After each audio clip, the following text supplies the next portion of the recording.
So this is God's Own Junkyard, and it is an absolute must-see and must-visit for any Instagrammers, influencers, content creators, because it is just such an amazing, vibrant place.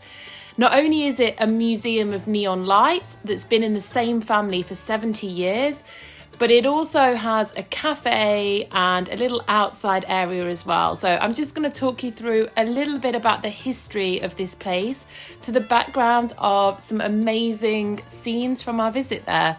So the museum itself is actually the brainchild of Chris Bracie, who was a famous neon light designer whose work featured in many feature films and Hollywood.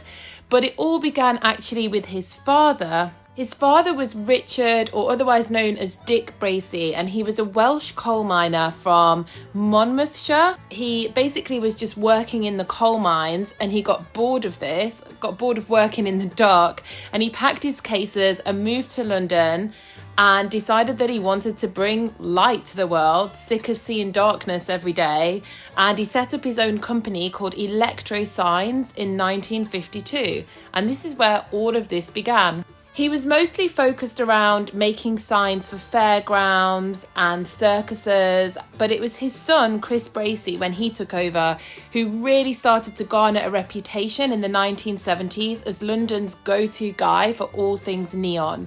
He would walk around Soho and try and pull businesses in to light their stores up. And although he started more with strip clubs and nightclubs, before long, more and more companies were starting to jump on and want to light up their storefronts at night. It was really Chris that was responsible for elevating the whole neon medium from more advertising to a genuine art form. And it was him that set up this museum in an old warehouse. He was quoted in an interview as saying, "Neon has a soul. It lives at night creating poetry with light, promising love in Soho or hot bagels all night." Chris's move into designing neon lights for film sets actually came from a chance encounter with the art director of Mona Lisa, which was a 1986 neo-noir crime film directed by Neil Jordan. So he was basically up a ladder one day, and this art director wanted to get into one of the girly bars downstairs, and they wouldn't let him in. So it was Chris that basically got him in, and he said, as long as you give me some work on this film. So he went on to actually design lighting and set work for many films after that, including Blade Runner, Eyes Wide Shut, and Charlie and the Chocolate Factory. He was also involved in set work for Blur's 1990 chart-topping hit She's So High, and also contributed to the neon background for Pulp's 1995 Common People. He's also worked with the fashion industry, providing sets for Vivienne Westwood and Alexander McQueen. Sadly, Chris passed away in 2014 from prostate cancer, but he has left behind this amazing legacy and museum to his family, and his wife and children, Matthew and Marcus Bracie, still run this business today. They also still make and provide neon scenes for Hollywood and make signs for Las Vegas. Matthew is about to release a book too about his father called Steel Dogs. So a few crazy facts around this museum is there's over 1,500 neon lights in this one space, and that makes up just a fraction of the Bracie family collection.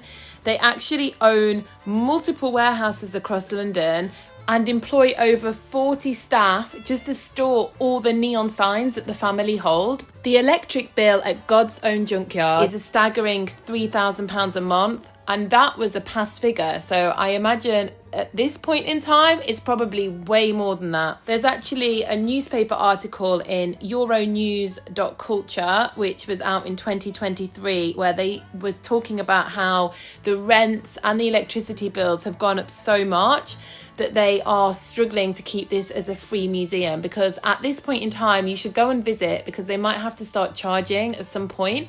And right now it's completely free, and you know that free is my favorite entrance fee. I just love things that are free. I just think they're so inclusive. So be sure to go along while it is free of charge and buy something from their cafe, buy a drink, a piece of cake, whatever it is that you want to get. They've also been looking into adding solar panels, which might help to offset the soaring energy bills that we are experiencing at the moment in the UK. So let's see if we can find some ways to keep this open.